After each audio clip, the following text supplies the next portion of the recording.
The first sign that something had gone catastrophically wrong was the sound. It was somewhere between a groan and a crack, low and deep, the kind of sound a house makes when it's in genuine pain. I'd been half asleep on my couch that Tuesday morning in January, wrapped in a blanket with a cup of coffee going cold on the end table beside me, watching the snow pile up outside my window. The weather had been brutal all week. We're talking temperatures that dropped to single digits overnight, the kind of cold that turns your nose hairs into tiny icicles the second you step outside, and a snowfall that had already dropped 14 inches on our little subdivision, with more on the way according to every forecast I'd checked. I live in Maplewood Estates, one of those cookie-cutter subdivisions in the Midwest where the houses are nice enough, the yards are neat, and the homeowner association has entirely too much time on its hands. I'd bought my house here 6 years ago thinking the HOA would be a minor inconvenience at worst, maybe a reminder about keeping my grass trimmed or a note about holiday light timing. What I didn't fully appreciate was that Maplewood Estates had Janet Caldwell. Janet Caldwell was the kind of person who existed specifically to make other people's lives harder. She was somewhere in her mid-50s, always impeccably dressed even in winter, always wearing that particular expression of permanent dissatisfaction that seemed to be her default factory setting. She was on the HOA board, had been for going on 7 years, and she treated her position there the way some people treat a military commission. She had a binder, I'm not joking, a literal 3-ring binder filled with highlighted copies of the HOA's covenants, restrictions, and bylaws, and she carried it to board meetings like a weapon. She'd used it against me twice before. Once for a mailbox I'd painted a slightly wrong shade of black, and once for a basketball hoop I'd left at the end of my driveway for a weekend when my nephew was visiting. Both times I'd gotten formal written warnings, both times I'd appealed, and both times I'd won the appeal, which meant Janet had a particular kind of grudge reserved specifically for me. I knew it. She knew I knew it. We had an understanding. But none of that history mattered at 6:47 in the morning on January 15th when that sound came through the walls of my house and my stomach dropped 3 floors. I sat up straight. The coffee went over. I barely noticed.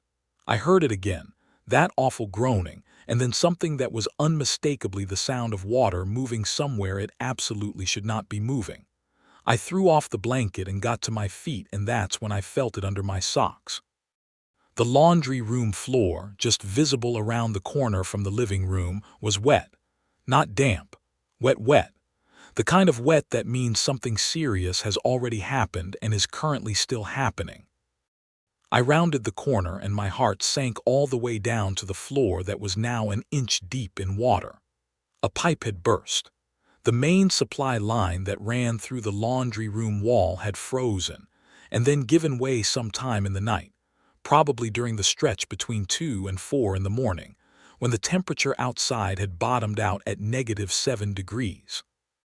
I'd had the heat on, but that section of the exterior wall had always been poorly insulated, something I'd meant to address and hadn't gotten around to. That oversight was currently expressing itself as a small indoor river spreading rapidly toward my kitchen. I did the immediate things first. I ran to the basement and found the main shutoff valve and cranked it closed. The flow slowed and then stopped. I grabbed every towel I owned, every old beach towel, every bathroom hand towel, and I laid them out on the floor trying to hold back what was already there. Then I called my insurance company, left a message since it was barely 7 in the morning, and then I did what anyone does in a genuine plumbing emergency. I called a plumber. Now here's the thing about Maplewood Estates. The HOA had a preferred vendor list. It was a laminated single page that Janet Caldwell had personally championed, argued for, and eventually gotten the board to adopt about 3 years prior. The idea, as she'd explained it in an extremely long board meeting I'd unfortunately attended, was that by directing residents to approved contractors, the HOA could ensure quality work that met community standards and preserve property values. In practice, It meant that a short list of contractors had paid a nominal fee to be listed, and those contractors knew they had a captive audience, and they charged accordingly. There were 2 plumbers on that approved list. I called the first one at 7 in the morning on January 15th during a snowstorm that had shut down half the roads in our county. I got a voicemail. I left a message. I called back 5 minutes later. Voicemail again. I tried the second plumber and got a busy signal, which felt like something out of 1987, and then after 3 more attempts got through to an actual person who told me their earliest availability was Thursday. Thursday. My house was actively flooding. The temperature outside was still in the single digits, and the man on the phone was telling me Thursday like that was a reasonable answer. I didn't pause. I called my neighbor Dave, who had a good memory for useful information, and I asked him if he knew any plumber who could get out fast. He gave me the number for a guy named Ray Kowalski without hesitation. Ray ran a small, independent plumbing operation out of a truck that had seen better days but apparently did excellent work. Dave had used him twice and vouched hard for him. I called Ray. He answered on the second ring. I explained the situation in about 45 seconds, and he said he could be at my house in an hour, the road conditions being what they were. He was not on the HOA's approved vendor list. At that exact moment, with wet socks and a laundry room full of water, I did not care even slightly. Ray showed up in exactly 62 minutes, which given the roads was borderline miraculous. His truck had chains on the rear tires and a magnetic sign on the door that said Kowalski Plumbing with a phone number. He was a big guy, maybe 50, with thick work gloves and a calm, competent manner that immediately made me feel better about the whole situation. He assessed the burst pipe in about 4 minutes, told me what he needed to do, quoted me a fair price, and got to work. He'd been in my house for maybe 30 minutes when the doorbell rang. I should have known. I genuinely should have known. But in the chaos of the morning, I hadn't even thought about it. I opened the front door and there was Janet Caldwell, standing on my front porch in a puffy white winter coat that made her look like an angry snowman, her binder tucked under her arm, wearing actual snow boots that were somehow perfectly clean despite the 6 inches of fresh snow on my porch and front walk. She must have driven. She lived 3 houses down from me. She looked past me into my house, assessed the situation with those quick, sharp eyes, clocked Ray working in the laundry room, and then turned that dissatisfied expression fully on me. She said, "Mr. Mitchell, are you aware that you have an unlisted contractor working on your property?" I blinked at her. I want you to understand the scene here. It was 7 degrees outside.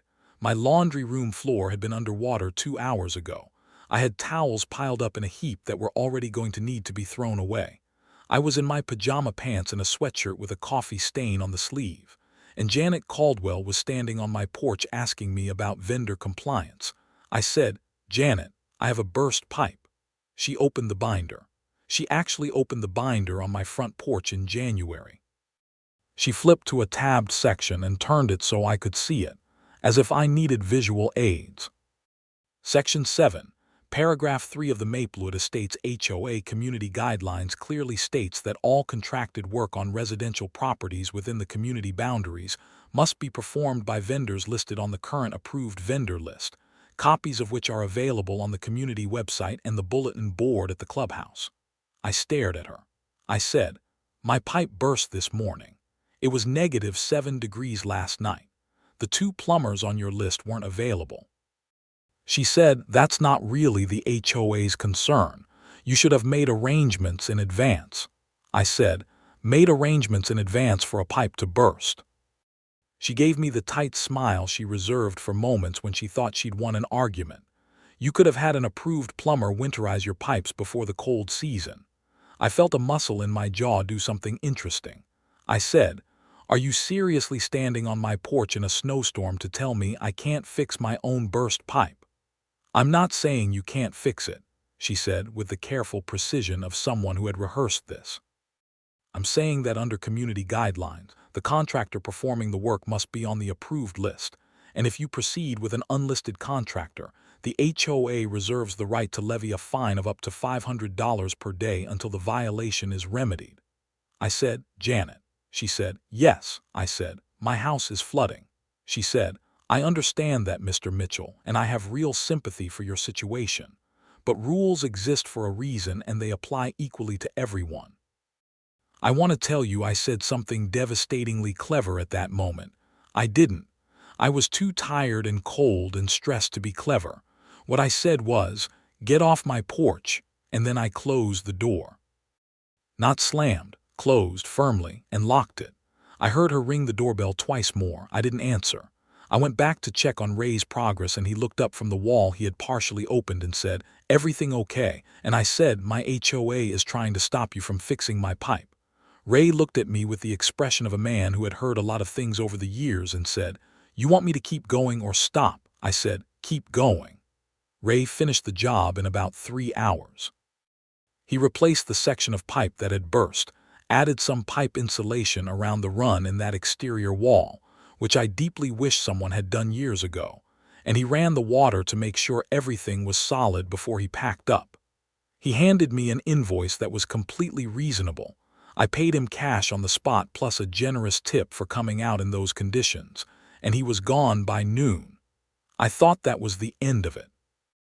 I thought Janet had shown up, made her little speech, gotten the door closed on her, and would eventually move on to terrorizing someone else. I thought wrong.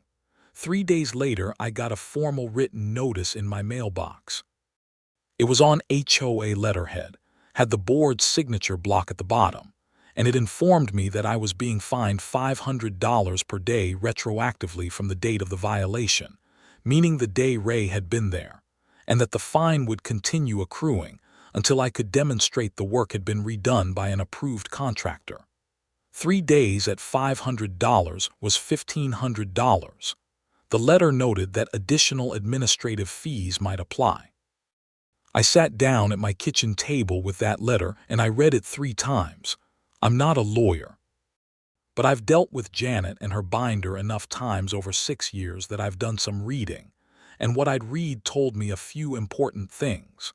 First, HOA fines generally have to follow a due process, meaning there's usually a requirement for a hearing before a fine can be levied. Second, there are state laws in most jurisdictions that specifically address emergency home repairs. And in many cases, those laws explicitly protect homeowners from HOA restrictions that would prevent necessary emergency repairs from being made in a timely manner. Third, a fine accruing from the day of the violation, before any notice had been given or any hearing held, was almost certainly procedurally improper under the HOA's own bylaws, which I had actually read cover to cover about 1.5 years ago after the mailbox incident. I also took out my phone and I looked up something specific. Our state had passed an amendment to its housing statute about 4 years back that explicitly stated an HOA could not prevent or penalize a homeowner for contracting emergency repair work if the repair was necessitated by an immediate threat to health or safety, and if the HOA's approved contractors had been contacted and were unavailable within a reasonable time frame. The law even defined what counted as an emergency, and a burst pipe in single-digit temperatures causing active water damage absolutely qualified. I made copies of that letter. I took photographs of it front and back. I went back through my phone and I made a list of every call I'd made on the morning of January 15th, with timestamps showing that I had called both approved plumbers first. I had the records right there in my call history. Plumber 1, 7:03, 30 seconds voicemail. Plumber 1 again, 7:08, 20 seconds voicemail. Plumber 2, 7:11, 14 seconds busy signal. Plumber 2 again, 7:14, 7:17, 7:22. Then finally getting through and being told Thursday. I also called Ray Kowalski and asked if he could send me a written invoice with itemized work, which he did by email within the hour. Professional, detailed, and it included the date, time, and nature of the work performed. Then I wrote a letter back to the HOA. I'm not going to pretend I wrote it entirely alone. I have a buddy named Greg who's a paralegal, and I called him and walked him through the situation, and he helped me get the language right. The letter was about 2 pages. It cited the specific state statute by name and number. It documented my attempts to contact the approved vendors before calling Ray. It noted that my call history was documented and available. It pointed out that under the HOA's own bylaws, Section 12, fines required a formal notice of violation followed by a 21-day cure period and a hearing opportunity before any fine could be assessed, meaning the retroactive fine was procedurally invalid on its face. It also referenced the state statute protecting emergency repairs from HOA penalty. At the end, the letter stated clearly that I considered the fine to be legally unenforceable, and that if the HOA pursued collection, I would seek recovery of my legal costs. I sent that letter certified mail to the HOA's registered address, and I hand-delivered a copy to Janet's door. I knocked, she answered. I handed her the envelope, said, "Have a nice evening," and walked back to my house through the snow. Now I want to tell you that Janet read my letter, recognized the error, and quietly dropped the matter. That would make for a shorter and somewhat less satisfying story. What actually happened was that Janet escalated. I found this out through my neighbor Carol, who lived across the street and who had a talent for knowing things. Carol was the unofficial information clearinghouse of our end of the block. She texted me on a Friday evening saying she'd heard from someone at the clubhouse that Janet had been pushing the board to bring in the HOA's management company's attorney to pursue the fine. Apparently, Janet had characterized my letter as a threat and had told the other board members that if they backed down from enforcing the vendor policy, they'd be setting a precedent that would undermine the entire approved vendor system. What Janet apparently hadn't told the other board members was that the approved vendor system was something she personally profited from. This was the part of the story I hadn't known until Carol mentioned it almost as an aside, saying, "Oh, and apparently there's some connection between Janet and one of those vendors." I asked what she meant, and Carol said she'd heard that one of the plumbers on the approved list, the one who hadn't answered his phone the morning of my burst pipe, was actually owned by Janet's brother-in-law. Not run by him, not partially affiliated with him. Owned by him. I sat with that for a minute. Then I said, "Carol, where did you hear that?" She said she'd overheard Janet on the phone at the clubhouse the previous year talking about her brother-in-law's plumbing business and how she'd made sure it was on the approved list. Carol hadn't thought much of it at the time, but the current situation had refreshed her memory. This was a potentially very different kind of problem. An HOA board member pushing a vendor list that includes a company owned by a family member, and then using HOA authority to fine homeowners who don't use that vendor, is not just a conflict of interest. Depending on how it's structured and what benefits Janet personally received from it, it could potentially constitute fraud. I went back to Greg the paralegal, and this time Greg said I should talk to an actual attorney. He gave me the name of a woman named Patricia Lee who handled HOA disputes and had a track record of winning them. I called her office, explained the situation in about 10 minutes, and she took the case on a contingency arrangement, meaning she'd take a cut of whatever I recovered rather than an upfront fee. She was very interested in the vendor conflict angle. In the meantime, the HOA board sent me a second notice, saying the fine had now accrued to $3,500 and that they were initiating collection proceedings. This arrived on a Wednesday. By Thursday, Patricia Lee had sent the HOA board and their management company a formal legal letter that was considerably more forceful than mine had been. Among other things, it requested informal legal language that amounts to hand it over or explain why not. All documentation related to the approved vendor list, including the process by which vendors had been added to the list, any financial relationships between board members and listed vendors, all communications regarding my specific violation notice, and all meeting minutes from board sessions where my case had been discussed. The management company's attorney responded within 2 days. The tone of the response, according to Patricia, was noticeably less aggressive than she'd expected, which she said meant they'd already figured out there was a problem. What happened next unfolded over about 3 weeks, and I'll try to give you the highlights without getting bogged down in procedural details. Patricia's formal discovery request turned up the fact that the HOA had paid for a vendor administration fee, which was a line item in their annual budget that amounted to about $4,000 a year, and that this fee was paid to a management consulting company that, when Patricia traced the corporate filing, was registered to Janet Caldwell's home address. Janet had essentially created a shell of a consulting company, got the HOA board to authorize payments to it under the guise of managing the vendor list, and then controlled which vendors got onto that list, including her brother-in-law's plumbing business. She had been doing this for 3 years. The math wasn't complicated. $12,000 in administration fees paid to Janet's company. Her brother-in-law's plumbing business charging HOA residents about 40% above market rate for years, because they had effectively a captive customer base. And Janet using her board position to fine and pressure any resident who went outside that system. Patricia presented all of this in a letter to the HOA board's other members, not through Janet, directly to the 3 other board members, with a full documentation package. The letter explained what had been found, noted that the other board members might have personal liability exposure if they continued to pursue the fraudulent fine against me, and requested a board meeting to discuss resolution.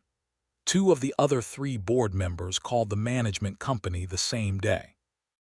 The third one, a quiet retired guy named Howard who had been on the board for years mostly by inertia, called me directly and said he'd had no idea and was extremely sorry. I believed Howard. Howard was not the problem. Howard was a man who showed up to meetings and voted yes on things Janet told him were routine and administrative. The board called an emergency meeting. It was the last Tuesday of January, still deep in winter, roads still icy, and about a dozen residents showed up in person because word had gotten around the neighborhood that something significant was happening. Carol had told 3 people. Those 3 people had told about 15 more. Our neighborhood had a Facebook group, and by mid-afternoon the day before the meeting, there were posts on there from 6 different homeowners saying they'd experienced similar issues with the vendor list and had paid fines or had been pressured into using the overpriced plumber. One woman named Deborah said she'd paid $700 more than a neighbor outside the HOA for an identical water heater installation, because she'd been told she had to use the approved vendor or face fines. A guy named Marcus said he'd been fined twice and had paid both fines rather than fight them, totaling $900. An older couple named the Petersons said they'd had a heating emergency during last winter's cold snap and had been hit with a $400 fine for using an unlisted HVAC technician because the approved vendor couldn't come for 4 days. This was no longer just my story. This was a pattern, and it now had documentation. The night of the emergency board meeting, I walked over to the clubhouse in my heaviest coat, boots, hat, the whole winter package. The parking lot had been plowed, but not very well. There were icy patches all over the place, and about 15 residents were filing in through the front door with the careful shuffling gait of people who did not want to fall on ice. Inside it was warm and bright and tense in the way that small room conflicts always are. Janet was sitting at the board table when I came in, and the look she gave me as I found a seat was something I will remember for a long time. It was the look of someone who knows exactly how bad things are about to get, but hasn't yet found a way to stop them. She'd clearly been informed of what Patricia's investigation had turned up. She had her binder open in front of her, but she wasn't flipping through it with her usual brisk authority. She was just sitting with it open like a security blanket. Patricia was there too, sitting in the front row of the resident section with a leather portfolio on her lap, and the calm expression of someone who has done this many times and knows how it goes. The board chair, a man named Dennis who was technically Janet's superior on the board but who had historically let her run things, opened the meeting by saying this was an extraordinary session to address several matters of board business. He looked like a man who had not slept well in several days. I had some sympathy for Dennis. He'd been used as cover for Janet's scheme without knowing it. Patricia was given the floor after about 2 minutes of preamble. She stood up and laid out the situation with the clean precision of someone who had organized the facts into a clear and unavoidable shape. The vendor administration fee paid to Janet's company, the conflict of interest created by her brother-in-law's plumbing business, the pattern of fines levied against residents for emergency repairs when approved vendors were unavailable, the statutory protection for emergency repairs that the HOA had been violating, the total approximate amount that residents had been overcharged or improperly fined over the 3 years the scheme had been running. When Patricia was done, the room was very quiet for about 4 seconds. Then everyone started talking at once. It took Dennis about 3 minutes to get the room back to order. When things calmed down enough, he turned to Janet and asked if she had anything to say. Janet said that the vendor administration arrangement had been fully disclosed. Dennis said, "To whom?" Janet said, "To the board." Howard from the board, who was sitting 2 seats from Janet, said clearly and without hostility, "It was never disclosed to me." The other 2 board members shook their heads. Dennis looked at the table for a moment and then said, "Janet, I think we need to pause this meeting and involve the HOA's legal counsel before we go any further." Janet said, "I don't think that's necessary." Dennis said, "I think it is." The meeting was adjourned after about 45 minutes with a commitment to reconvene in 2 weeks. But before people left, Dennis made a specific announcement. Effective immediately, enforcement of fines related to emergency repairs with unlisted contractors was suspended pending legal review. That got applause. My fine, specifically, was being reviewed for dismissal. I walked home in the cold with Carol and 2 other neighbors, crunching through the fresh inch of snow that had fallen while we were inside, and we talked the whole way about what had just happened. Carol kept saying she couldn't believe it had gone this far. I said I could absolutely believe it had gone this far because I had 6 years of experience with Janet Caldwell. The legal review that Dennis had referenced moved faster than I expected, probably because Patricia kept the pressure on consistently. Within 10 days of that meeting, the HOA's own legal counsel had reviewed the vendor administration arrangement and sent a formal opinion to the board stating that it constituted an undisclosed conflict of interest, that the fines levied under the vendor policy during the period of that conflict were potentially unenforceable, and that the board had potential exposure for the administration fees paid to Janet's company as misappropriation of HOA funds. The legal opinion strongly recommended that the matter be referred to law enforcement. Dennis called me to let me know personally. He said they were going to refer the case to the county attorney's office. He also said the board was unanimously voting to dismiss all fines related to the vendor policy that had been issued over the past 3 years, and that any residents who had paid those fines would be receiving refunds from the HOA reserve fund. He sounded tired but resolved.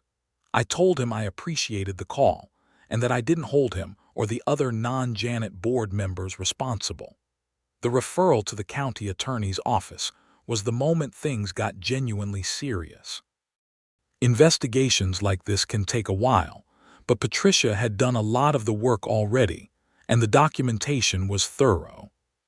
Checks written from the HOA account to Janet's consulting company, the corporate filings for that company, the vendor approval records showing her brother-in-law's business added at Janet's personal recommendation, without the required board vote that the bylaws mandated for vendor additions, and a spreadsheet that one of the other board members had compiled showing every fine issued under the vendor policy with dates and amounts. The county attorney opened a formal investigation about a week after the referral. I heard from Howard that investigators had come to the HOA's management office and taken copies of financial records. I heard from Carol, whose information network was truly something to behold, that Janet had hired a criminal defense attorney. Life in Maplewood Estates returned to something approaching normal in the weeks that followed. The snow kept coming, because it was January and then February in the Midwest, and that's just what happens. But the HOA drama dialed way down. The board put a temporary freeze on issuing any new fines while the full review of the vendor policy was underway. Dennis sent a letter to all residents explaining the situation in broad strokes, acknowledging that the vendor policy had not been properly administered, and committing to a full policy review with resident input. I found myself having a longer conversation with Ray Kowalski one afternoon when I called him to ask about adding more insulation to a couple of other spots in my exterior walls where I was getting worried about the cold. He came out, took a look, gave me a solid quote, and did the work over 2 days. While he was there on the second day, I told him the whole story of what had happened with the HOA, and he shook his head slowly and said, "Man, I've heard versions of this from other neighborhoods too. Those approved vendor lists can be real rackets." I told him I was glad I'd called him, and he said he was glad I'd called him too, because the job had led to 2 other referrals in the neighborhood. Once people found out he did good work at fair prices. That felt like something good coming out of something bad. The refund checks started going out in late February. Mine was for $1,500, which was the amount of the fine that had been accrued before I'd pushed back. Marcus got his $900 back. The Petersons got their $400 back. Deborah's situation was a little more complicated because her overcharge had been to her brother-in-law's business directly rather than an HOA fine, so that was being handled separately. But the HOA was working with her on a resolution. The board, operating now with far more transparency than it had under Janet's influence, brought a new vendor policy to the full community for a vote. The new policy eliminated the administrative fee structure entirely, expanded the approved vendor list to include any licensed and insured contractor rather than a short curated list, added an explicit emergency repair exemption aligned with state law, and created an annual review process that required resident participation. It passed with something like 90% of votes cast, which in my experience is about as close to unanimous as Maplewood Estates ever gets on anything. Janet resigned from the HOA board before they could move to remove her. It was a brief letter, professionally typed, expressing that she was stepping down to focus on personal matters. No acknowledgement of what had happened, no apology. Classic Janet, right to the end.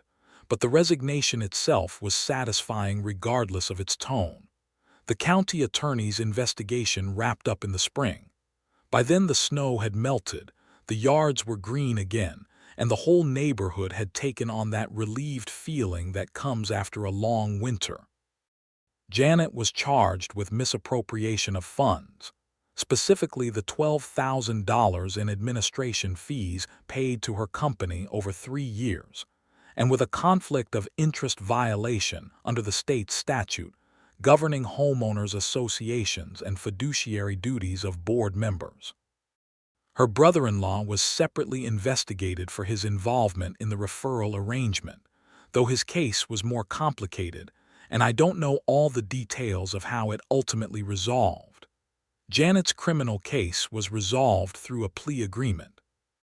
She pleaded guilty to a reduced charge of financial mismanagement, paid back the full $12,000 in administration fees plus interest and penalties to the HOA, paid a court fine of $2,500, and received a 2-year suspended sentence with community service. She was formally barred from serving on any HOA board in the state for 5 years. The court records were public, and let me just say that when the local community Facebook group shared the court summary, the comments section was something to behold. Patricia Lee sent me a final bill that was far lower than I expected, because She'd recovered legal costs from the HOA as part of the settlement of my original dispute. I took her out to dinner to say thank you, and we spent most of the meal talking about how many HOA stories she'd heard over the years that were almost exactly like mine. She said the common thread was always someone with a small amount of institutional authority using it to benefit themselves financially while hiding behind the legitimacy of the organization. She said the best defense against it was engaged, informed residents who actually read the rules and knew their rights. I told her I had definitely become one of those residents, though I wish the education had cost me less in stress and wet towels. By April, the whole thing had faded enough that Maplewood Estates was just a regular neighborhood again. People waved at each other when they got their mail. Kids played in the yards. Somebody got a new mailbox and painted it an extremely questionable shade of teal, and nobody said a word, because the new board had quietly decided that mailbox color enforcement was not a priority. I saw Janet once at the grocery store about 2 months after the guilty plea.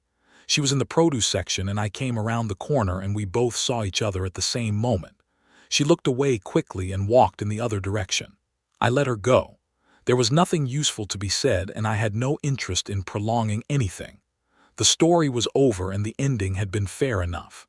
What I think about now, when I think back on the whole thing, is that morning in January. The cold, the wet floor, the sound of a house in distress. The instinct I had that most people would have had, which was just to fix the problem. Call someone who can help get it done, stop the water. It was the most basic and obvious thing in the world to do, and Janet had tried to turn it into a weapon against me, tried to use a moment of genuine emergency to extract money and enforce compliance with a system that existed primarily to benefit her.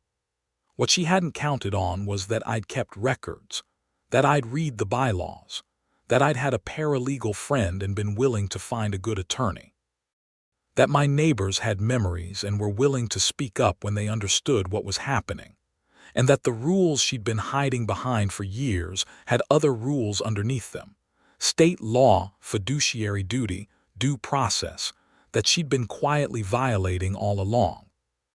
The pipe Ray Kowalski fixed has held solid through 2 winters now.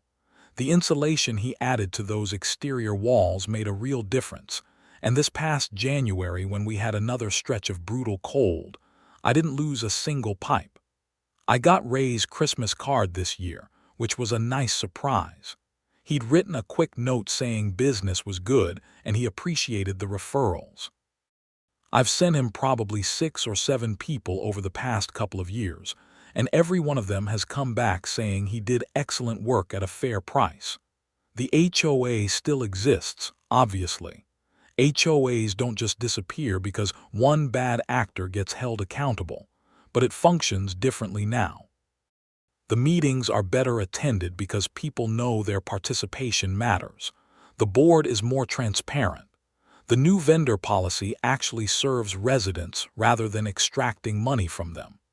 Dennis is still the board chair, and he's turned out to be genuinely good at it when he's not being steamrolled by someone like Janet. Howard retired from the board, and they replaced him with Carol, which honestly makes a lot of sense because Carol already knew everything that was happening in the neighborhood and might as well have formal authority to do something about it. I renewed my homeowner's insurance last fall and specifically added a rider for pipe-related water damage, something I should have had all along. I also had a plumber come out in October before the hard freeze to check all my exterior pipe runs and make sure everything was properly insulated. That plumber was Ray Kowalski, who is now on the new expanded approved vendor list, along with about 40 other licensed contractors who applied after the old list was dissolved. The list is now essentially a public registry of qualified local contractors rather than a paywall controlled by one person. I keep my own documentation file now. Every HOA notice goes in there, dated and noted. Every response I make, copied and dated. Every conversation of significance, written down with a date and the names of who was present. It's not paranoia. It's just the reasonable administrative hygiene of someone who lives in a community governed by an HOA and has learned the value of a paper trail. The thing about Janet, and I've thought about this more than I probably should, is that she wasn't stupid. Running that scheme for 3 years without getting caught required a real understanding of how to structure things to look legitimate, how to keep the documentation vague enough to be deniable, how to use the board's inertia and trust in her to avoid scrutiny. She was smart and organized and had done her homework on the HOA systems. She just applied all of that intelligence to something dishonest, and specifically to something that hurt her neighbors, people who were trying to take care of their homes and their families, and who trusted that the rules of their community were being applied fairly. That's the part that sticks with me. Not the money, not the legal fight, not even the freezing January morning with my house flooding. It's that she looked her neighbors in the eye year after year, and she knew what she was doing to them, and she just kept doing it. The fines she issued to people who'd had legitimate emergencies weren't administrative mistakes. They were deliberate. Every time she sent one of those notices, she knew exactly what she was doing. I'm glad the system worked, eventually. I'm glad the state laws existed that protected emergency repairs. I'm glad Patricia Lee was available and good at her job. I'm glad my phone kept call records. I'm glad Carol had a memory like a steel trap. I'm glad Howard, despite being a passive participant in the whole thing, had the integrity to tell the truth when it mattered. I'm glad Ray Kowalski answered his phone on a cold Tuesday morning and got his truck out on icy roads to fix a stranger's burst pipe. A lot of things had to go right for the outcome to be what it was. The last thing I'll say is this. If you live in an HOA and you get a notice that seems wrong or a fine that seems unjustified, don't just pay it to make the problem go away. Read the bylaws. Read your state's HOA statutes. Keep records of every call you make, every letter you receive, every relevant fact. Find out if there are any attorneys in your area who specialize in HOA disputes. Connect with your neighbors because you are almost never the only person who has had a run-in with the same board member or the same policy. The people running HOAs have power, but it is a specific and limited kind of power, and it has rules and it has limits. And when someone crosses those limits, there are real consequences if you're willing to push for them. My laundry room is dry. My pipes are well insulated. My house is warm. And Janet Caldwell is not on any HOA board anywhere in this state for the next several years at least. I'll take that as a win.